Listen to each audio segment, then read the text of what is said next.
आप सभी का स्वागत करते हैं भोजपुरी इंटरटेनमेंट के चैनल पर। आ गए एक बार भी बहुत ही बवाल बहुत ही धमाकेदार भैया गाने के अपडेट को लेकर।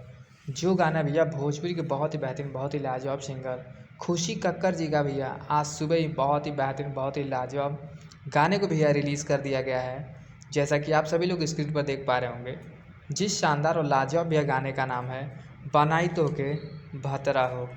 बात कीजिए भैया इस शानदार और लाजवाब गाने की, तो इस गाने को भैया गाया है खुशी कक्कर जी ने। तो वहीं पर इस बेहतरीन और लाजवाब गाने में भैया आप सभी को फीचरिंग करते नजर आ जाएंगी मनीषा मिश्रा जी, जो कि बहुत ही खूबसूरत और बहुत ही बेहतरीन भैया एक्ट्रेस हैं। तो इस बेहतरीन और लाजवाब गाने को भैया आज सुबह ही त्रिमूर्ति म्यूजिक वर्ल्ड के ऑफिशियल चैनल पर रिलीज़ कर दिया गया है।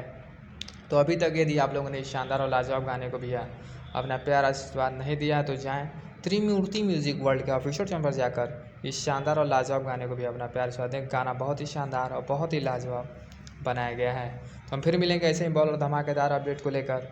तब तक जय हिंद, जय भोजपुरी।